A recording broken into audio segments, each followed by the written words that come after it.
All right, now that all the rookies are in place, let's rank them with the veterans, starting at the running back position.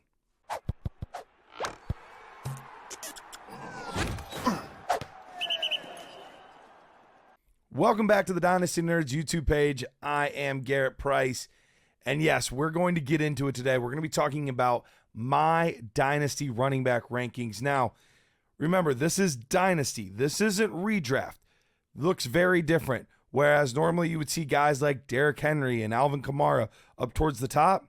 You're not going to see that here because we're looking at the long-term play, not just what happens in 2024. But obviously, what they can do this year does play a role in this. And so we're going to go through the top 24 guys. Coming into this, there's going to be some of these guys that are like, yeah, that's chalk. But there's going to be some of these guys that I know already in the comments. I'm going to be hearing about it. And so let's dig into it. Let's start with my top tier guys. These top three, I think you can almost put them in any order, but I have them in this order. The number one guy in Dynasty right now for me, Bijan Robinson at the tippy top. Then you put Breece Hall. Then you put in Jahmyr Gibbs. All three of these guys are young.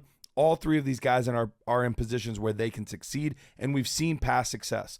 All of these guys were RB1s last season, so I expect them to continue to do that, and at such a young age with basically all these guys. Gibbs, it's basically the same position, but we expect him to get more work. Robinson, it's a new head coach, but we think he's going to be featured even more, and it's going to be a better passing attack than he ever had before. There was no risk of them beating a team through the air. Now there actually is, so he'll get a little bit lighter load as far as boxes and things like that go, depending on the personnel and whatnot. But then also Breece Hall, they improved that offensive line, so I think all these things are going to be better for these top three guys. I don't think these top three are very controversial, but later on it will get a little bit more so. Next two, I think, are also kind of in a tier. You could flip them either way for me. I've got it Jonathan Taylor, and then I've got Christian McCaffrey. Only reason I have Jonathan Taylor ahead of McCaffrey is that 2.5, 3 year difference between the two players. So I would rather have Jonathan Taylor for that extra time than I would Christian McCaffrey. But if you want to say, look, Christian McCaffrey's been so consistently good, put him at the top ahead of Jonathan Taylor, I'm fine with it. I think you can split him either way. I know Jonathan Taylor is one that's a little tough for people, but look, Jonathan Taylor is getting an amazing situation. He averaged a good points per game amount once he was healthy last year and, off of the contract dispute and whatnot. Still a good points per game, but I expect this year, second year in the offense, Anthony Richardson back, I expect him to maybe have one of the best years of his career in 2024. After this is where things start becoming a little bit more of the Wild West. And right now, I've got Achane as my 6th ranked running back. We saw, as far as yards per carry, the dude is an alien. Just a complete outlier. Dude is an absolute stud, and I don't think that changes.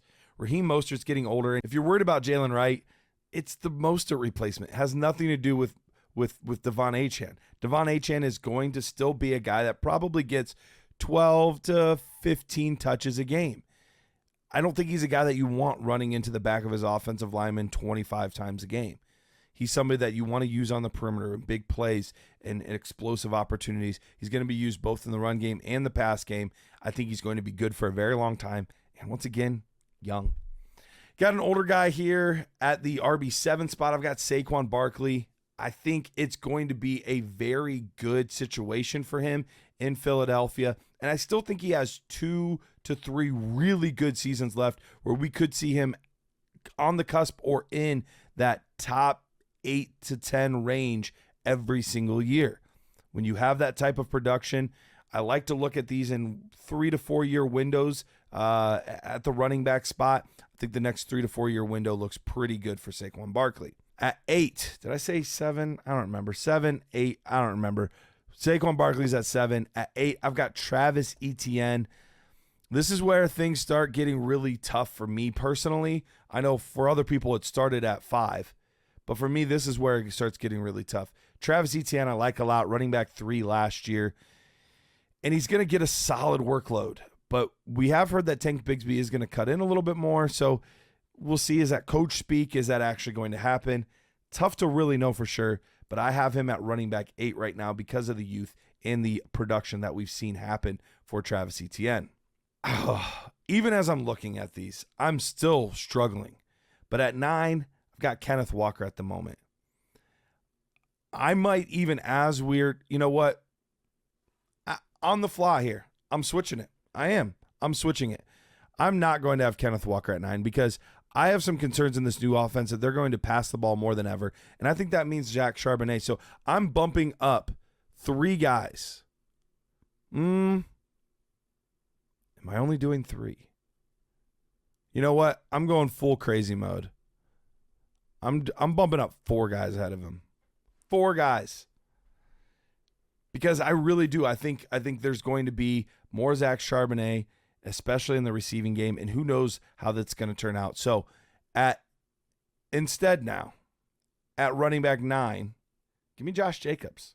Josh Jacobs just signed this new deal with Green Bay. I think he's going to be there for the next 2 to 3 years. Yes, there's an out in his contract after year 2. So, and honestly, they could even potentially get out after year 1, but I don't think they do. I think he's still a very good running back, a lot left in the tank. So I'm going to put him at running back 9. At 10, Kyren Williams. I had him in the top 6 before. I can't do it anymore. With the addition of Blake Corum, he's already hurt his foot again. There's just enough concern for me there to bump him down a little bit. So I'm going to have him at running back 10. At running back 11, we're going to start to see the rookies pop in here. And I'm going to put Jonathan Brooks. That's right. I'm going to put Jonathan Brooks here at running back 10. It's a tough call, and you're banking on upside, but I think he's got a lot of upside, and I think he's got a lot of room for touches in this offense. I think he's going to get fed quite a bit. And speaking of that, the guy right after him is going to get fed a ton once we move on from James Conner and Trey Benson. So, yes, I've got 2 rookie running backs already inside the top 12.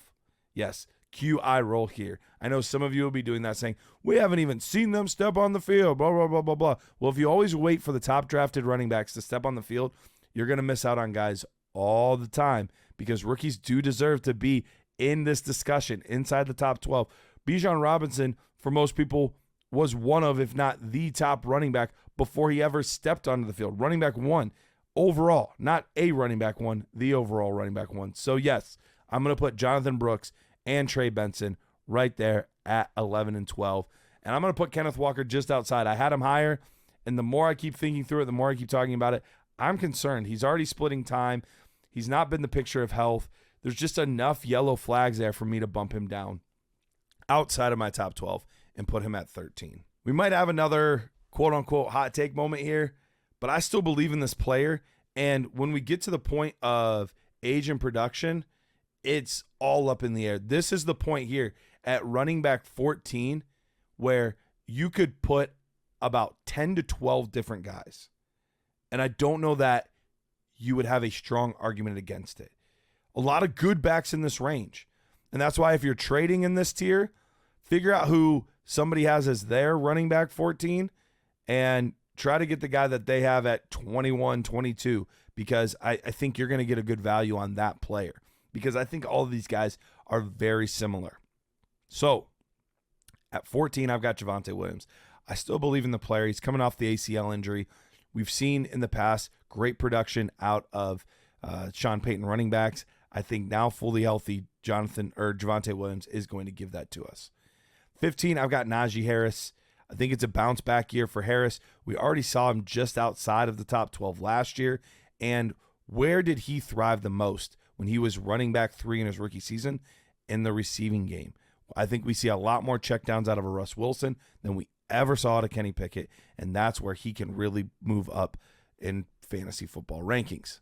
At running back 16, DeAndre Swift just signed a deal in Chicago. I think it's going to be an upbeat, up-tempo, explosive offense. He's going to have a lot of opportunities there. Another one where I think the passing game is going to be absolutely huge for him. And look, why don't we just tie in the next 2 guys as well? Because after that, I've got James Cook, Tyjae Spears. Next 3, Rachaad White. All 3 of those guys really thrive in the passing game, but all of them have some big questions.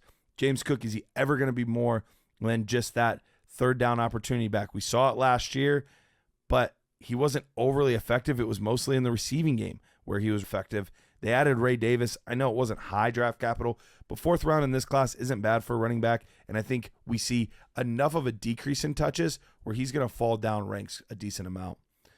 Tyjae Spears, this is on talent. I don't know how this situation is going to work out with Tony Pollard, but I don't think Tony Pollard's there long term, and I think Tyjae Spears is just an absolutely phenomenal football player. So this is me banking on the talent more than anything. At 19, I mentioned Rachaad White. I don't love the talent of this player. He's metrics-wise been pretty horrific on the ground, but he catches a lot of passes. I'm really curious to see what Bucky Irving does in this offense, though. So it's hard for me to even have him here. I want to bump him down even more, but on the respect of what he did last year, I got him at 19. At 20, I've got Zamir White. He's going to get so many touches in this offense, and this team really believes in him. They didn't add a lot else at the position, and so I think at running back 20, Zamir White could have a really big season and maybe even exceed this projection on my part. 21, we've got Isiah Pacheco. He's different. He's more similar to Zamir White. The 2 guys ahead, 4 or 5 guys ahead of him were all big pass catchers. These 2 guys are not. Isiah Pacheco, I don't think is going to catch a lot of passes, and I think that's always going to hold him down a little bit, but he's always going to be a steady running back too, and I don't think they're overly motivated to upgrade the position. Last few guys in my top 24, I've got at 22 Rhamondre Stevenson. This one's a risky one because what he's done so well in his career is catch passes and do something with it. Well, they added Antonio Gibson.